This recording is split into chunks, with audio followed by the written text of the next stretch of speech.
किस बला को कहते हैं एलियन? क्या चांद पर हो सकते हैं एलियन? यदि हां तो क्या एलियन लैंडर पर हमला भी कर सकते हैं? और क्यों 75% मून मिशन हो जाते हैं फेल? चांद के खौफनाक माहौल में कैसे सरवाइव करेगा भारत का चंद्रयान? चांद से आई कामयाबी की और तस्वीर। दोस्तों, चांद पर मिशन भेजने का सक्सेस रेट सिर्फ 27% है। यानी कि चांद पर भेजे गए 100 में से सिर्फ 27 मिशन ही सफल हो पाते हैं, जबकि 73 मिशन चांद पर पहुंचने के रास्ते पर या लैंडिंग के दौरान या रिसर्च के दौरान फेल हो जाते हैं। जबकि मंगल ग्रह चांद से ज्यादा दूर होने के बावजूद वहां भेजे गए मिशन का सक्सेस रेट 40% है।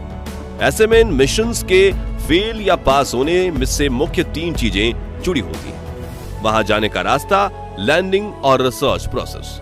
सबसे पहले जाने के रास्ते की बात करें तो मंगल ग्रह दूर होने के कारण वहां स्पेस क्राफ्ट को भेजने के लिए लंबा गैलेक्टिक हाईवे मौजूद है, जिस पर चलते हुए कोई भी स्पेस क्राफ्ट आसानी से मंगल पर पहुंच जाता है। जबकि चांद के पिछले हिस्से यानी कि फार साइड, जहां पर चंद्रयान 3 गया है, वहां जाना काफी ज्यादा कठिन होता है, क्योंकि सबसे पहले तो हम धरती पर बैठकर उस तरफ घूम रहे स्पेस क्राफ्ट से सही कम्युनिकेशन नहीं बिठा पाते और कई बार इसी कम्युनिकेशन गैप की वजह से स्पेसक्राफ्ट अपनी ऑर्बिट से बाहर निकल जाता है और मिशन धरा का धरा रह जाता है। जैसे कि पिछले दिनों भारत से आगे निकलने की कोशिश में रूस ने अपना लूना 25 स्पेसक्राफ्ट को डायरेक्ट रास्ते से चांद पर भेजा था, और जब वो 100 किलोमीटर की कक्षा में घूम रहा था तभी उसकी ऑर्बिट छोटी करने के लिए रूसी स्पेस एजेंसी ने उसके थ्रस्टर्स इंजन ज्यादा फायर कर दिए और नई ऑर्बिट पकड़ने की बजाय वो अपनी ऑर्बिट से भटक गया और एकाएक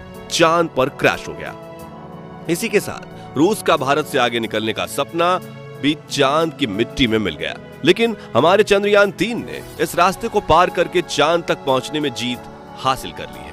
अब बात करें लैंडिंग प्रक्रिया की, तो जैसा कि आप जानते हैं मंगल ग्रह पर वातावरण है, इसलिए जब भी कोई लैंडर मंगल की सतह पर लैंड होने के लिए वातावरण में प्रवेश करता है तो घर्षण की वजह से उसकी रफ्तार कम होने लगती है और हवाएं चलने की वजह से आखिर में पैराशूट भी खोला जाता है, जिस वजह से मंगल पर लैंडिंग करना आसान हो जाता है। जबकि चांद पर बिल्कुल पतला सा वातावरण मौजूद है, ऐसे में स्पेस क्राफ्ट को अपनी रफ्तार खुद ही कम करनी होती है और अगर वो नहीं हो सकी तो क्रैश लैंडिंग हो जाती है। इसका सबसे बड़ा उदाहरण है हमारा पिछला मून मिशन चंद्रयान 2। इसमें चांद की सतह से 2.1 किलोमीटर की ऊंचाई पर हमारा चंद्रयान 2 से विक्रम लैंडर का संपर्क टूट गया था और स्पीड कंट्रोल ना होने की वजह से वो चांद की सतह पर टकराकर तहस नहस हो चुका था। हालांकि खुशखबरी यह है कि चंद्रयान 3 ने इस पड़ाव को भी पार करके सफल लैंडिंग कर ली है। अब बात करें मिशन की सफलता से जुड़े हुए सबसे महत्वपूर्ण और आखिरी पड़ाव यानी रिसर्च मिशन पूरा करने की, तो इसमें चंद्रमा की जियोलॉजी, क्लाइमेट कंडीशन और लैंडर व रोवर की मजबूती काफी महत्वपूर्ण किरदार निभाती है। और इस वक्त चंद्रयान 3 अपने मिशन के इसी मुश्किल पड़ाव से गुजर रहा है। दोस्तों, आपको धरती से तो चांद एक गोला दिखेगा, लेकिन असल में यह अंडाकार है। इंसानों को धरती से चांद का अधिकतम 59% हिस्सा ही दिखाई देता है, जिसे नियर साइड कहा जाता है। और अमेरिका, रूस व चीन जैसे देशों ने अपने सभी मून मिशन चंद्रमा के इसी नियर साइड में किए हैं, जबकि बचे हुए 41% हिस्से यानी फार साइड में आज तक कोई नहीं पहुंच पाया था। लेकिन भारत के चंद्रयान ने वहां सफल लैंडिंग करके एक बड़ा कीर्तिमान रच लिया है। हालांकि गौर करने वाली बात तो यह है कि सिर्फ वहां उतरना ही काफी नहीं है, क्योंकि चांद के इस छिपे हुए हिस्से में कई ऐसे खौफनाक मुश्किलें मौजूद हैं जो भारत के चंद्रयान को तबाह भी कर सकती हैं। साथियों, चांद के इस हिस्से में आज तक हम इंसान ठीक से नजर नहीं पहुंचा पाए, इसलिए हम इसे जगह के बारे में काफी कम जानते हैं। और कई स्पेस एक्सपर्ट्स का तो ये तक मानना है कि चांद के इस हिस्से में एलियंस रहते हैं, जिन्होंने यहां मौजूद बड़े बड़े क्रैटर्स में अपनी सीक्रेट बेस बनाकर रखा है और वहीं वो यहां से पृथ्वी पर नजर रखते हैं। कहा जाता है कि आज से 50 साल पहले नासा ने भी अपने मून मिशंस को इसी वजह से बंद कर दिया था और नासा के पहले मून लैंडिंग मिशन अपोलो 11 के एस्ट्रोनॉट नील आर्मस्ट्रॉन्ग और बज एल्ड्रिन ने भी एलियन की मौजूदगी की आशंका जताई थी। मिशन पूरा होने के कई सालों बाद एक डॉक्यूमेंट्री में एस्ट्रोनॉट बज एल्ड्रिन ने इस बात को इशारे में कहा था कि जब वो चांद पर उतरे थे तो एक बड़ी सी लाइट उनका पीछा कर रही थी और टेक्निकली ये वो यूएफओ यानी अनआइडेंटिफाइड फ्लाइंग ऑब्जेक्ट था जो इतनी ज्यादा एडवांस टेक्नोलॉजी से बना हुआ था जिसकी इंसानों ने कल्पना तक नहीं की थी। और कुछ देर इनके ऊपर मंडराने के बाद वो चंद्रमा के फार साइड की तरफ चला गया था। यही वो जगह है जहां इस वक्त चंद्रयान 3 मौजूद है। तो क्या सचमुच चांद पर एलियन मौजूद हैं? और अगर हां तो क्या ये एलियन चंद्रयान 3 के विक्रम लैंडर और प्रज्ञान रोवर पर हमला कर सकते हैं, या फिर प्रज्ञान रोवर सीक्रेटली अपने कैमराज की मदद से इन एलियंस की मौजूदगी को कैप्चर कर लेगा?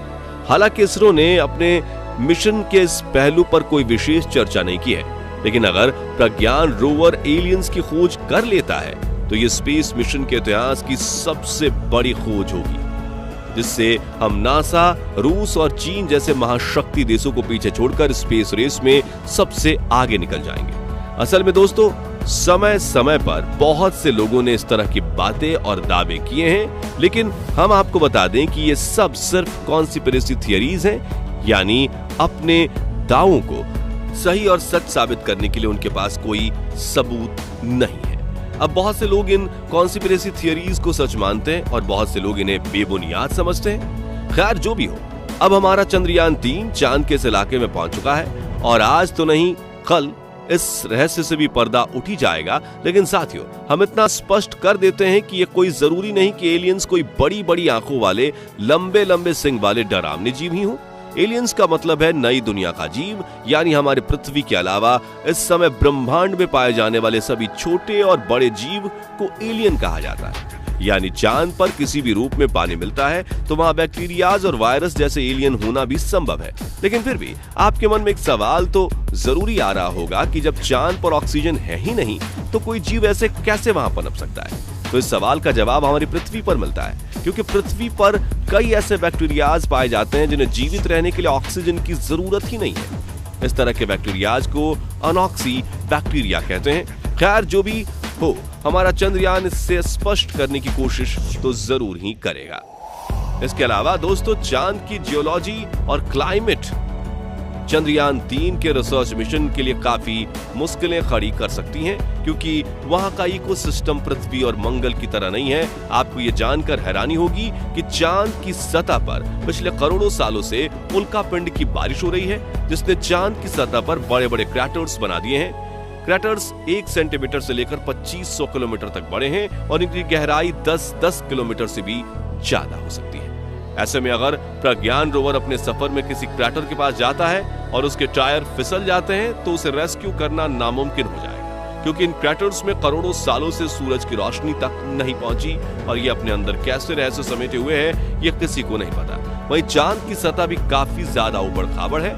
ऐसे में यहाँ चलना काफी खतरनाक हो सकता है और रोवर के लिए ये काफी मुश्किल टास्क भी होगा। इसके अलावा दोस्तों, चांद अपनी क्लाइमेट कंडीशन से भी स्पेसक्राफ्ट्स पर काफी खतरनाक वार करता है। जहां दिन के समय चांद का तापमान 120 डिग्री सेल्सियस तक पहुंच जाता है, तो वहीं रात के समय यह तापमान धीरे धीरे घटकर -230 डिग्री तक चला जाता है। ऐसे में तापमान में होने वाले इतने बड़े बदलावों की वजह से कई बार लैंडर और रोवर पर लगे उपकरण काम करना बंद कर देते हैं। और आपको यह जानकर ताज्जुब होगा कि इसरो ने चंद्रयान 3 के उपकरण बनाने में कई साल लगा दिए, लेकिन फिर भी ये उपकरण चांद के -डिग्री तापमान में काम करने योग्य नहीं बन पाए हैं। इसलिए इसरो ने दिन के समय में विक्रम लैंडर को चांद पर उतारा है, यानी अगले 14 दिन चांद के इस हिस्से में दिन बना रहेगा और यही चंद्रयान 3 मिशन की अवधि है, जिसके बाद रात होते ही विक्रम लैंडर और प्रज्ञान रोवर के सोलर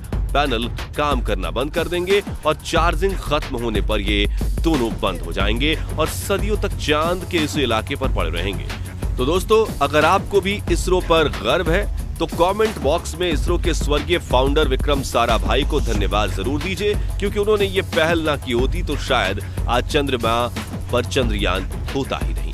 आखिर तक देख रहे हैं तो वीडियो को जरूर पसंद किया होगा, तो जल्दी से इसे लाइक और शेयर करके हमें सपोर्ट कीजिए। साथ ही ऐसी ही कमाल की वीडियोस देखते रहने के लिए हमारे चैनल को सब्सक्राइब करके पास वाली घंटी जरूर बजा दीजिए। और अगर आप ये वीडियो फेसबुक पर देख रहे हैं तो हमारे फेसबुक पेज को भी फॉलो कर लीजिए। धन्यवाद।